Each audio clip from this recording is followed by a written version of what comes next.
Hello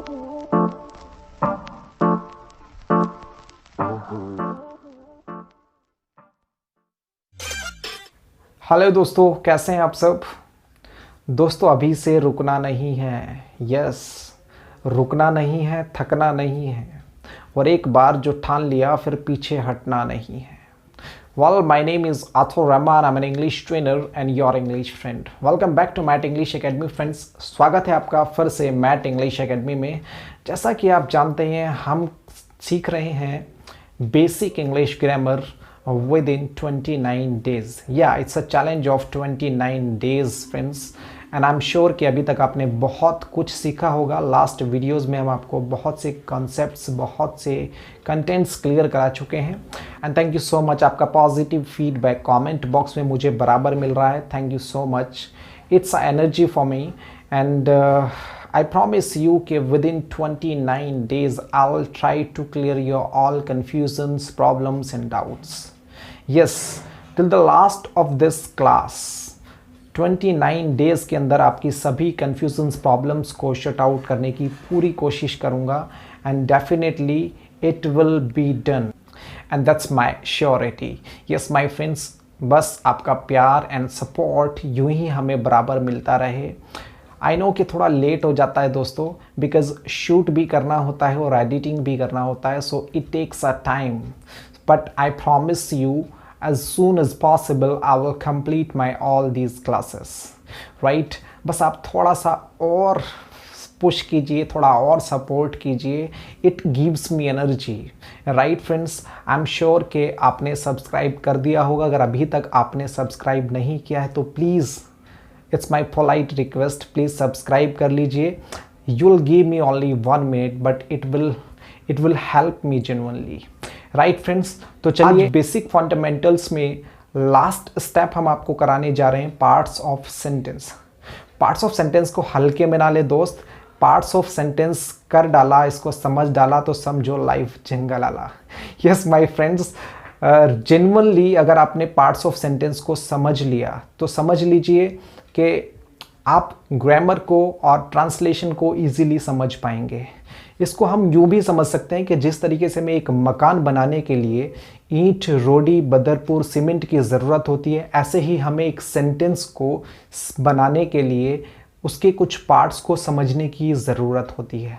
actually these are not only parts of sentences, these are the keys of translation, right.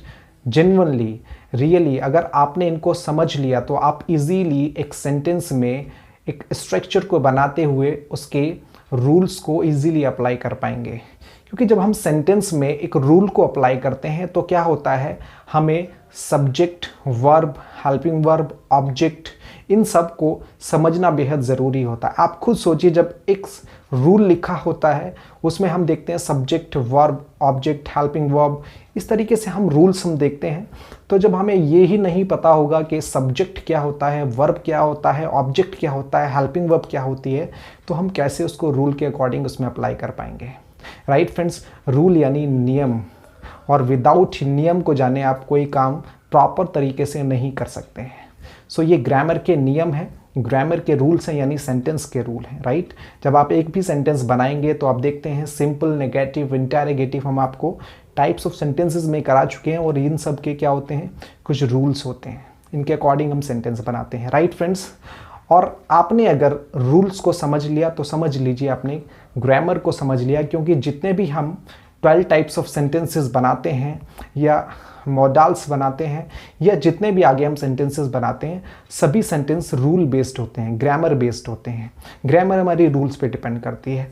तो एक बार आपने apply करना सीख लिया तो समझ लीजिए रोज़ रोज़ की झंझट और हमेशा की ये टेंशन, ये प्रॉब्लम आपकी दूर हो जाएगी, राइट फ्रेंड्स।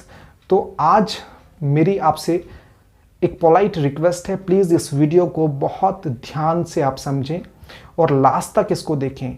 आज आपके बहुत से डाउट्स भी शायद क्लियर हो जाएंगे, और ये वीडियो आपको किस तरीके से आपको एक स्ट्रक्चर में आपको subject, verb, helping verb and object को पहचानना होता है और उनको अप्लाई करना होता है, वो समझ में आ जाएगा, राइट। तो चलिए without wasting time let's start now.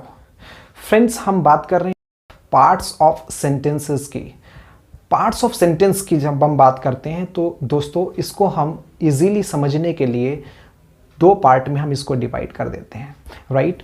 दो पार्ट में हम इसको डिवाइड कर देते हैं। दो पार्ट बोले तो सब्जेक्ट एंड प्रेडिकेट, राइट।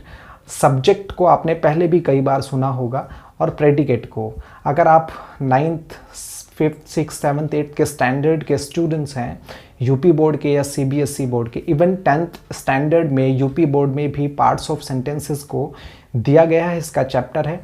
तो आपके लिए ये बोर्ड एग्जाम के लिए या स्कूल एग्जाम के लिए भी बहुत ज़्यादा बेनिफिशियल हो सकता है। इसको ध्यान से समझें। पार्ट्स ऑफ सेंटेंस को हम दो कैटेगरीज में डिवाइड करते हैं, सब्जेक्ट एंड प्रेडिकेट, राइट। एक सेंटेंस को सब्जेक्ट और प्रेडिकेट। सब्जेक्ट जैसे कि हमने पहले भी कई बार सुना है, सब्जेक्ट हम किसको बोलते हैं? एग्जैक्टली कर्ता को, राइट। कर्ता यानी इसको हम डूअर भी कहते हैं। व्हाट? डूअर। डू मीन्स क्या होता है? करना, राइट। और डूअर यानी करने वाला। जैसे मैं बोलूँ हेल्प, हेल्प मीन्स क्या होता है? मदद करना। और हेल्पर क्या हुआ? मदद करने वाला, राइट फ्रेंड्स। सो डू क्या हुआ हमारा? करना, डूअर करने वाला। ऐसे ही सब्जेक्ट को हम इजीली समझ सकते हैं, यानी कार्य को करने वाला। सब्जेक्ट यानी कर्ता यानी काम को करने वाला।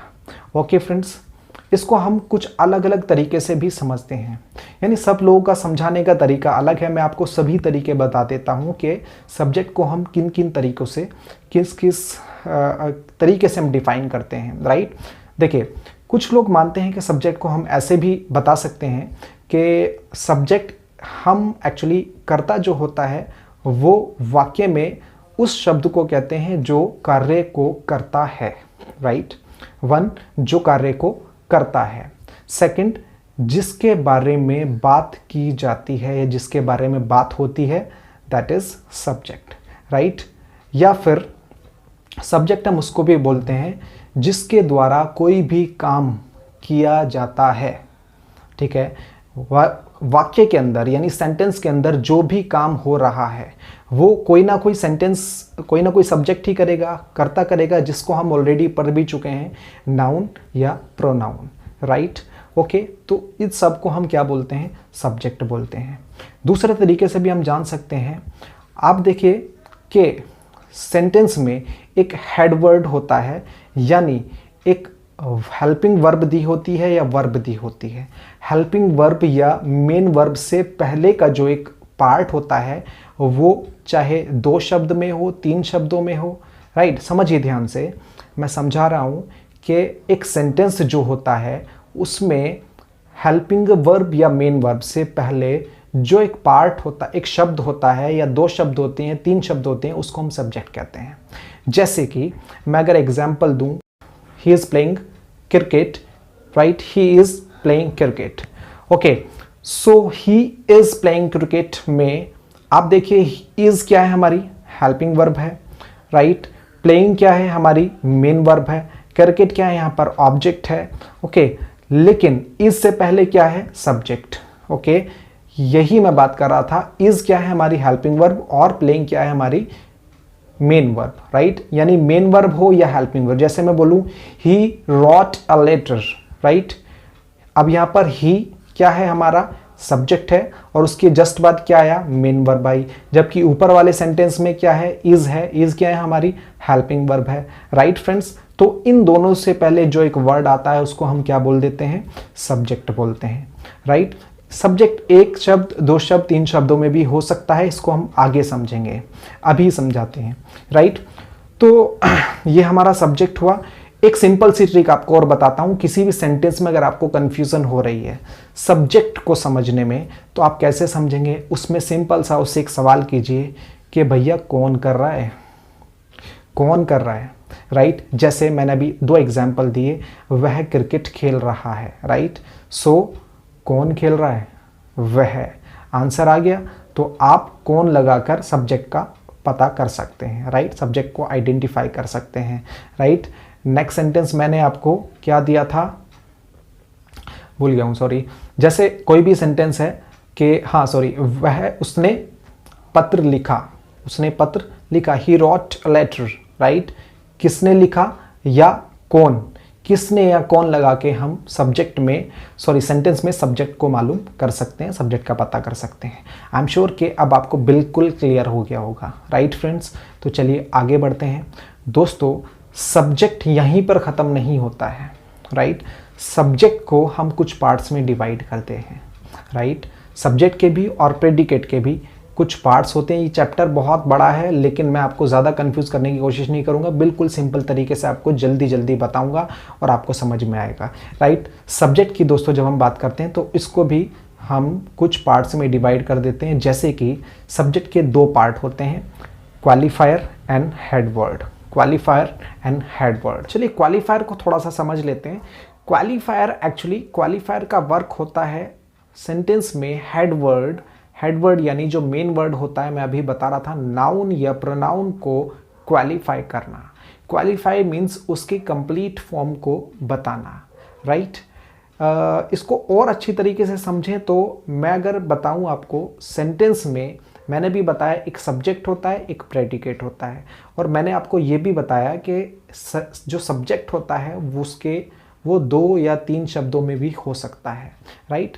एक्चुअल में हेड वर्ड यानी मेन वर्ड तो हमारा एक ही होता है, या तो नाउन या प्रोनाउन, राइट। लेकिन मेन वर्ड या हेड वर्ड को छोड़कर सब्जेक्ट के जो पार्ट्स होते हैं उसमें जो भी एक हो या 2 पार्ट हो वो सब क्वालिफायर की कैटेगरीज में ही आते हैं, राइट। हालांकि हम उनको अलग अलग नाम से जानते हैं, जैसे कि क्वालिफायर को हम 3 नामों से जानते हैं, राइट। 3 पार्ट में क्वालिफायर को हम डिवाइड करते हैं। फर्स्ट है हमारा डिटरमाइनर, सेकंड है एडजेक्टिव एंड थर्ड है एडजेक्टिव फ्रेजेस, राइट।